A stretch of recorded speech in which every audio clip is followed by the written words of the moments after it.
बहुत बहुत नमस्कार आप सभी का। आपके साथ मैं हूं ऋतिका पांडे। आप सभी का बहुत बहुत स्वागत करेंगे आज की हमारी महाचर्चा में। जी हाँ, क्योंकि मुद्दा ही कुछ ऐसा है। आज हम बात करेंगे भारतीय संसद के गलियारों में। आज दो बड़ी चर्चाएं हैं, जैसे कि हम सभी जानते हैं, तूल पकड़ रखा है ना कि इस मामले ने। देखिए, अगर हम पहली बात करें तो नारी शक्ति को उनका हक देने वाला और 33% आरक्षण की बात, तो दूसरी परिसीमन के बाद लोकसभा की सीटों का 850 तक पहुंचना, क्या ये भारत के लोकतंत्र का सबसे बड़ा सुधार है या फिर एक ऐसा राजनीतिक चक्रव्यूह है जिसमें उत्तर प्रदेश और दक्षिण भारत के बीच संतुलन बिगड़ सकता है? महाचर्चा इसलिए मैंने आपको शुरू में बोला। आज हम इस मुद्दे पर उन परतों को खोलेंगे जिन पर संसद से लेकर सड़क तक घमासान मचा हुआ है। आज इस पूरी चर्चा में जुड़ने के लिए हमारे साथ दो खास मेहमान, बड़े ही अनुभवी। जी हाँ, बताना चाहेंगे। पहली है शिवांगी सीकरवार जी, जो कि बीजेपी से प्रवक्ता है, वरिष्ठ प्रवक्ता है। डॉक्टर रजनी गावड़िया जी भी आज हमारे साथ जुड़ेंगी एक्सपर्ट के तौर पर, अनुभवी हैं आप भी बहुत। तो सबसे पहले हम चाहेंगे कि दोनों को बहुत बहुत नमस्कार करेंगे और दोनों का आज की चर्चा में बहुत बहुत स्वागत करेंगे। रजनी जी, शिवांगी जी, आप दोनों को बहुत बहुत नमस्कार। आप दोनों का बहुत बहुत स्वागत करेंगे आज की महाचर्चा के अंदर। और आज का मुद्दा ही कुछ ऐसा है, नारी सशक्तिकरण से जुड़ा हुआ है, उनके हितों से जुड़ा हुआ है, इसलिए आज हम शुरुआत करेंगे।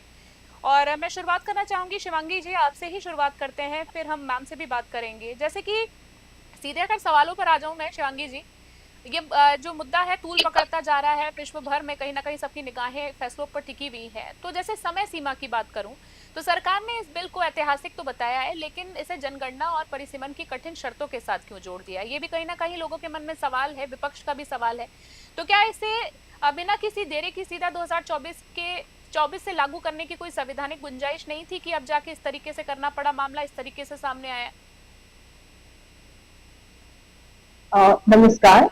सबसे पहले तो मैं चैनल के माध्यम से आप सभी को नमस्कार करती हूँ और पूरे प्रदेश के साथ साथ, राजस्थान प्रदेश के साथ साथ पूरे देश की महिलाओं को बहुत बधाई देती हूँ कि बहुत शानदार जो है वो बिल हमारे बीच में आने जा रहा है। तो जैसा कि आपका प्रश्न है कि क्या ये 2024 में कर दिया जा सकता था और इसको क्यों यहाँ तक लेके आया गया, राइट? जी जी शिवांगी जी। जी ऋतिका जी, जैसा देखिए 2024 में भी लोकसभा इलेक्शन थे। जब 2023 में जब ये बिल पहली बार पारित हुआ था, तो मैं जितना समझती हूँ विपक्ष को, लगातार विपक्ष ने हमेशा जब भी मोदी सरकार ने कोई भी कार्य किया है, उस पर विपक्ष ने अपनी भूमिका के तहत यही किया है कि प्रश्न उठाए हैं। तो अगर 2024 में भी लागू करते तो भी विपक्ष ये कहता कि क्योंकि अभी लोकसभा के इलेक्शंस हैं इसलिए इसको लागू किया जा रहा है, इसके अंदर राजनीति है। और दूसरी चीज ये कि जब भी किसी चीज को लेकर आते हैं तो पहले उस पर कमेटीज बनती हैं, बैठ के चर्चा परिचर्चा होती है, उसके बाद में एक निष्कर्ष निकलता है और कई प्रकार से उसको तैयार किया जाता है।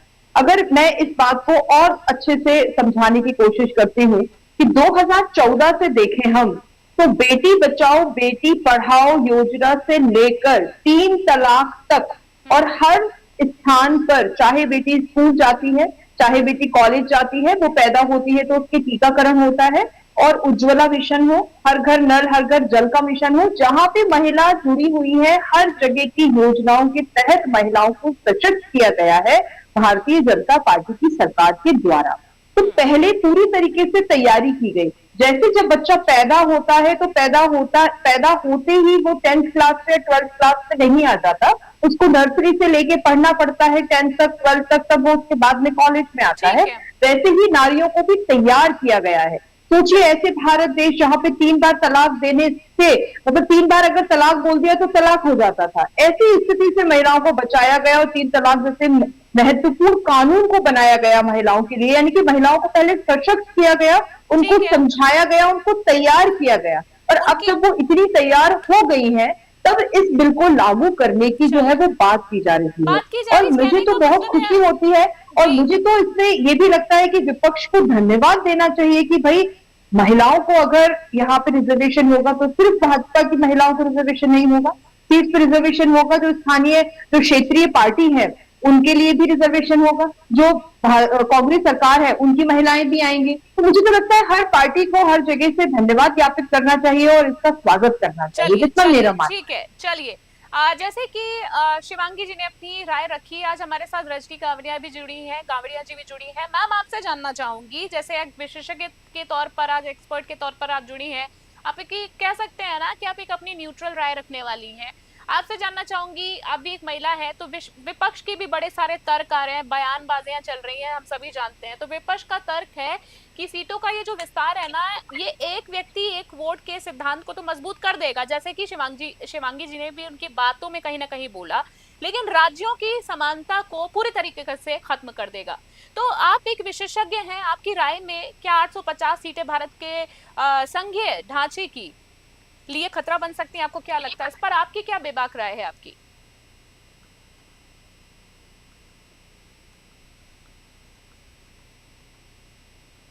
शिवांगी जी, रजनी जी, आपकी आवाज मुझ तक नहीं पहुंच रही है, क्या आप मुझे सुन पा रही हैं? अगर आप सुन पा रही हैं तो मुझे, शिवांगी जी की आवाज हम तक नहीं पहुंच पा रही है, शायद कुछ नेटवर्क की खामी की वजह से। शिवांगी जी, क्या आप मुझे सुन पा रही हैं? जी, यस। रजनी जी, माफी चाहूंगी, आप मुझे सुन पा रही? रजनी जी, मेरी तो आवाज तक आ रही है आप तक? रजनी जी, पर आपकी आवाज जो है वो हम तक नहीं पहुंच पा रही है। अब एक छोटा सा ब्रेक ले लेते हैं, ब्रेक के बाद हम फिर जुड़ते हैं इस चर्चा में, चर्चा को जारी रखेंगे। अभी के लिए एक छोटे से ब्रेक के लिए, और उसके बाद ये चर्चा जारी रहेगी।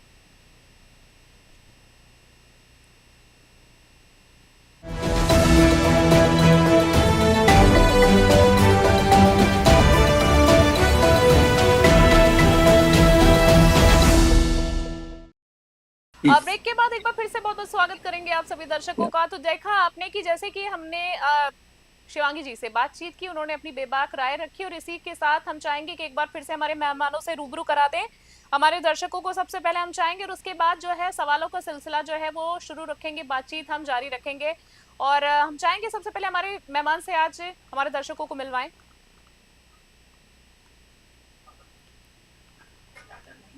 हमारी टेक्निकल टीम से चाहेंगे कि एक बार हमारे मेहमानों को हमारे दर्शकों से मिलवाएं।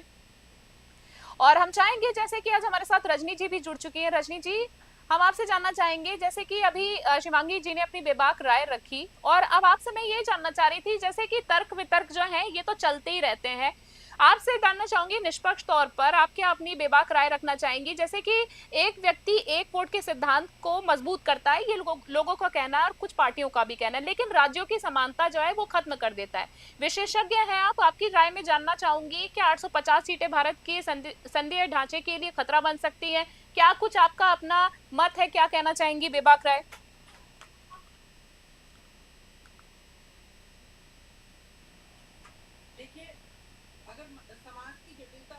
है, उसकी जमीनी हकीकत को देखा जाता है, तो एक महिला से बेहतर इसको कोई नहीं समझ सकता है। और ये जो कानून है वो महिला को उसका अधिकार, उसका हक दे रहा है, तो ये एक बहुत बड़ी चीज है।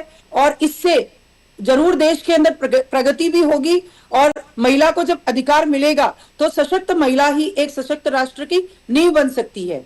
आपका क्वेश्चन क्या था कि मैडम, एक बार लास्ट में जो आपने पूछा मैं सुन नहीं पाई। यही एक तरह से अगर देखा जाए तो सवाल मेरा यही था कि तर्क वितर्क चल रहे हैं, पार्टियां जो हैं वो कह रही हैं, इसको झुंझुना बता रही हैं, चुनावी एजेंडा बता रही हैं। सीधे तौर पे अगर मैं आपसे बोलूं, मेरा सार बात का ये था, क्या कहना है आपका? आप क्या मानती हैं? अगर आधी आबादी को उसका हक, उसका मान सम्मान मिल रहा है, उसका अधिकार मिल रहा है, तो ये अगर राजनीतिक स्टंट कहती है तो ये बहुत ही सकारात्मक राजनीति है। मैं कहती हूँ विपक्षी पार्टी को भी ऐसी सकारात्मक राजनीति दिखाने का प्रयास, आज से 30 वर्ष तक हम इंतजार करते रहे, तब उनको भी इस तरीके का फैसला करना चाहिए था। लेकिन मोदी सरकार ने अगर आके किया है तो हम लोगों के ये बहुत ही बढ़िया पक्ष में है, और ये एक समाज के उत्थान की बात है। ये केवल एक चुनावी स्टंट अगर ऐसा है तो ये बिल्कुल गलत है, बल्कि एक सकारात्मक राजनीति है और राष्ट्रहित में लिया हुआ एक फैसला है। चलिए रजनी जी, एक छोटी सी बात मैं बस आपसे कहना चाह रही हूँ कि टेक्निकल समस्या के वजह से आपकी जो स्क्रीन है इस वक्त मुझे सीधी नहीं दिख रही है। मैं चाहूंगी इस बीच आपके फोन को थोड़ा सा एक बार आप स्लाइड थोड़ा सा घुमाएं, रोटेशन ऑन कीजिए, और बस परफेक्ट है। हम चाहेंगे आप बिल्कुल आप इसमें कोई भी चेंजेस ना करें।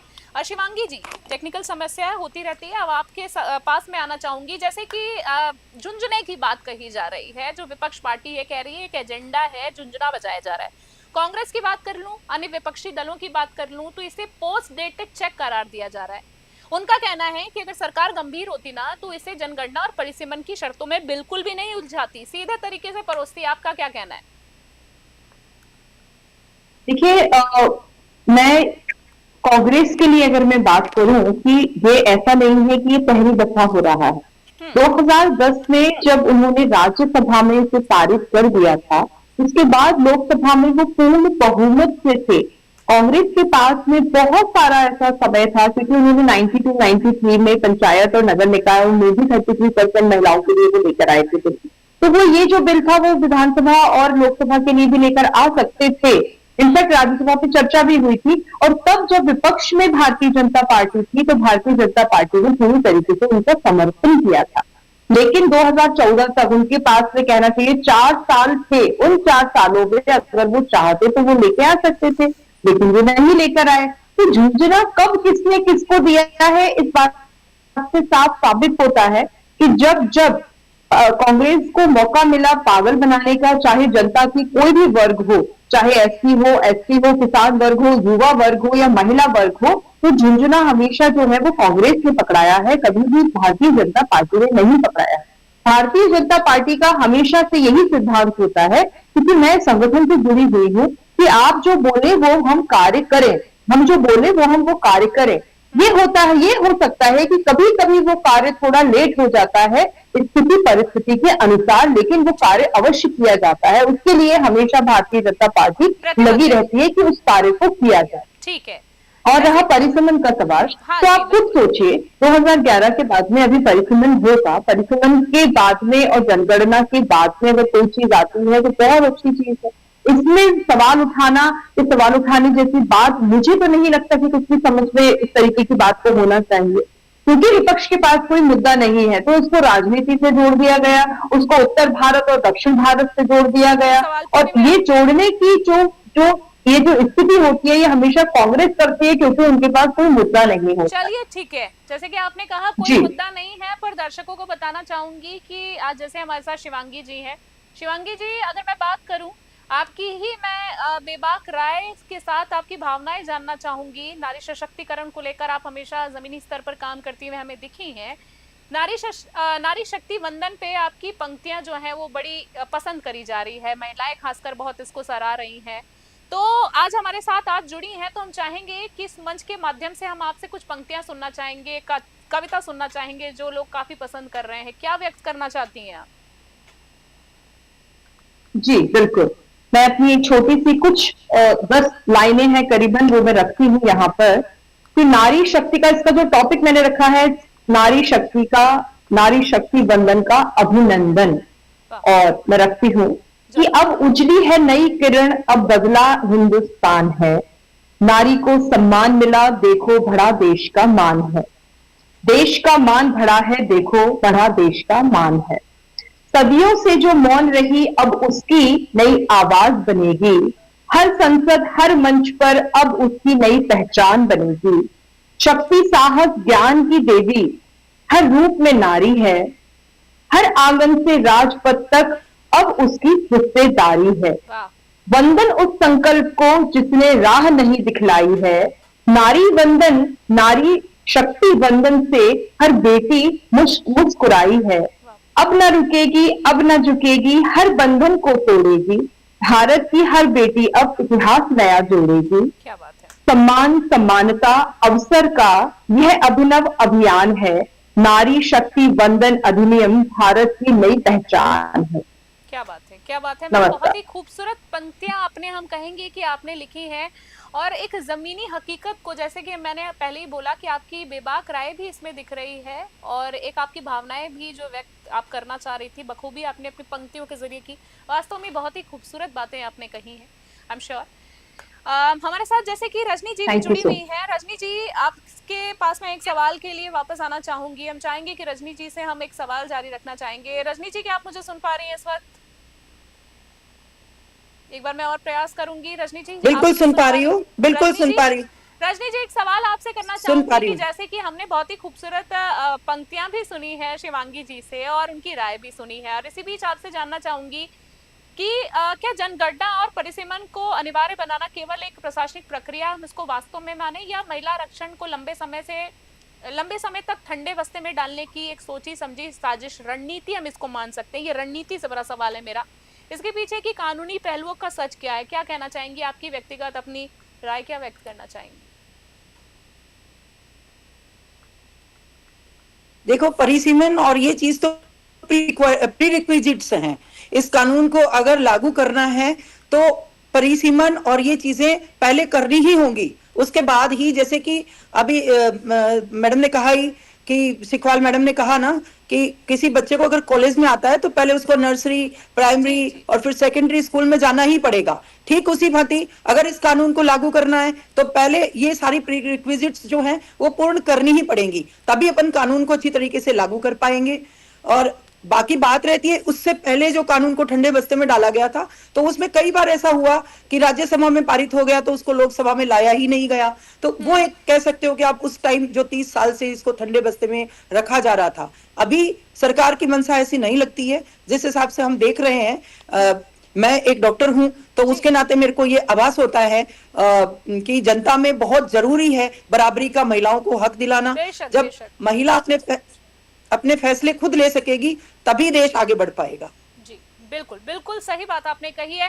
शिवांगी जी, मैं ये भी जानना चाह रही थी कि कितने सहमत हैं आप रजनी जी की बात से? साथ ही जैसे कि आपने थोड़ी देर पहले एक जिक्र किया था ना, दक्षिण भारत की हम बात कर रहे थे, तो आपसे जानना चाहूंगी, जिक्र आपने किया था, मैंने आपसे कहा भी था कि सवाल पे भी मैं आऊंगी, तो जैसे बयानबाजों की मैं थोड़ी सी फिर से बात कर लूं। कहा जा रहा है दक्षिण भारत के साथ भाई धोखा हो रहा है। स्टालिन की अगर मैं बात करूं, डीएमके और दक्षिण के अन्य नेताओं के कई सारे बयान आए कि सीटों की संख्या अगर 850 करना जनसंख्या नियंत्रण करने वाले राज्यों के खिलाफ एक राजनीतिक साजिश है। इसको भी साजिश बताया गया है। क्या कहना आप पर आपका? देखिए ऋतिका जी, मैं इसमें यही कहूंगी कि अगर मैं डेवलपमेंट चाहती हूँ और मैं ये बोलूं कि बिकॉज मैं राजस्थान से हूं और मैं राजस्थान का डेवलपमेंट चाहती हूं, तो ये कहना गलत होगा।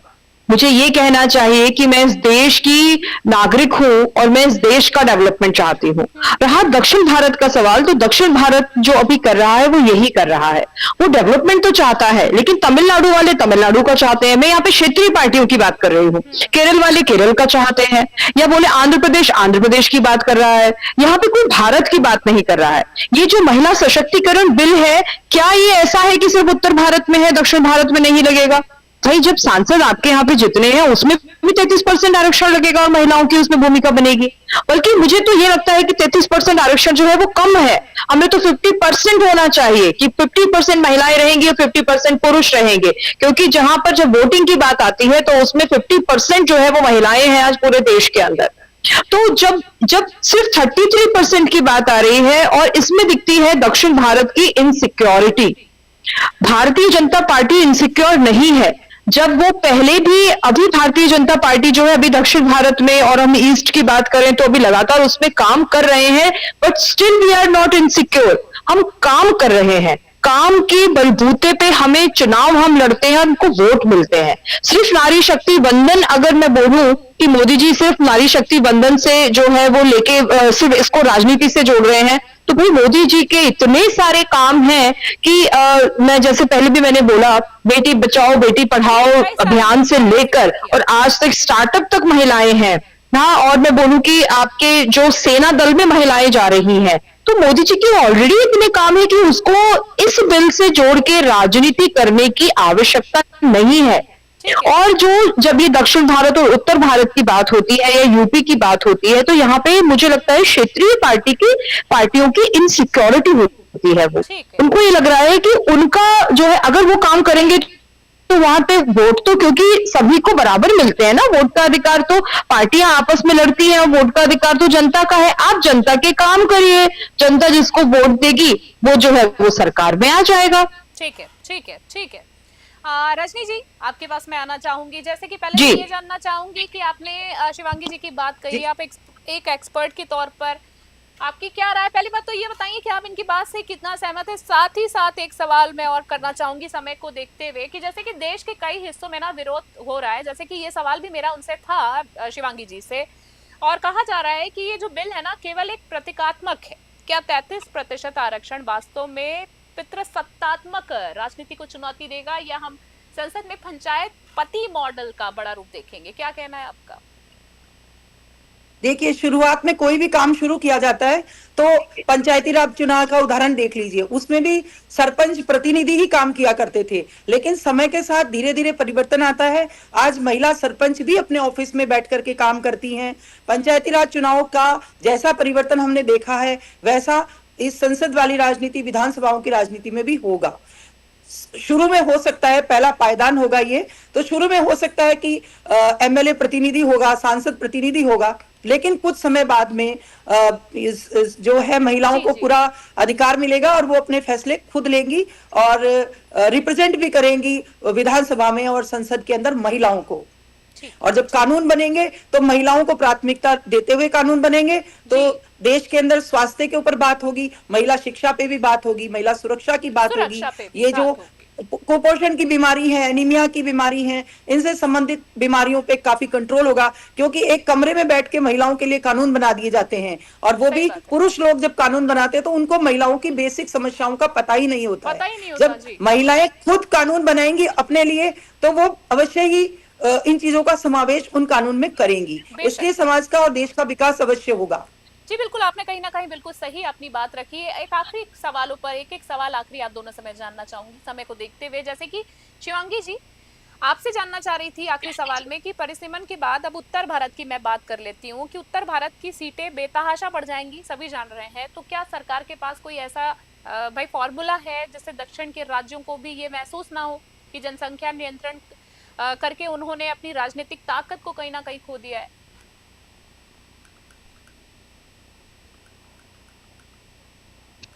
देखिए, यहाँ पे मैं फिर से वही कहूंगी आपके सवाल के जवाब में कि यहाँ पे अगर क्षेत्रीय पार्टी अपने काम को डेवलपमेंट से जोड़ती हैं और अपने काम को इनसिक्योरिटी से नहीं जोड़ती हैं तो कोई अंतर नहीं आएगा। लेकिन अगर अपने काम को वो डेवलपमेंट से ना जोड़ के और ये प्रश्न उठाती हैं कि जो है विमेन, क्योंकि ये कोई और विषय नहीं है, ये देश की आधी आबादी की बात है, आधी आबादी का हक है। तो अब जाके बड़ी बमुश्किल वो भी 50% नहीं 33% हक मिल रहा है जो है भारत की नारी को। तो इसमें उत्तर भारत हो चाहे दक्षिण भारत हो, इसको ये समझना चाहिए, क्योंकि देखिए परिसीमन अगर होता है तो सीट्स बढ़ती हैं। ये भी आपको समझने वाली बात होगी कि अगर 200 सीट से 250 सीट होती है तो 250 सीटों के अनुसार 33% हो रहा है। तो यहाँ पे बहुत ज्यादा अंतर पुरुषों में जो पहले वो चुनाव लड़ते थे उनकी संख्या में ज्यादा अंतर आएगा नहीं। हाँ, विमेन की संख्या बढ़ जाएगी, लेकिन पुरुषों की संख्या में भी कुछ बहुत ज्यादा अंतर आ नहीं रहा है, वो उतनी ही है। तो ये कहने वाली बात है कि दक्षिण भारत कम हो जाएगा, उत्तर भारत ज्यादा हो जाएगा। एक्चुअल में जो लोग जितने थे उतने ही रहेंगे। इसके अलावा जो सीटें बढ़ रही हैं, यानी कि 500 से जो 800 सीटें लोकसभा के अंदर हो जाएंगी लगभग, उसमें महिलाओं की संख्या ज्यादा हो जाएगी। और ये जैसा कि रजनी जी ने भी बताया कि एक महिला की जो समस्या होती है, बेसिक से बेसिक समस्या, वो जितनी बेटर ढंग से रजनी जी और ऋतिका जी आप और या मैं समझ सकते हैं, वो कोई दूसरा पुरुष नहीं समझ सकता, क्योंकि उस पुरुष की भी गलती नहीं है। वो बेचारा उस समस्या को महसूस ही नहीं कर रहा, उसे पता ही नहीं है कि इस समय पे क्या समस्या होती है महिलाओं के साथ में, कोई भी पर्टिकुलर समस्या की बात करें।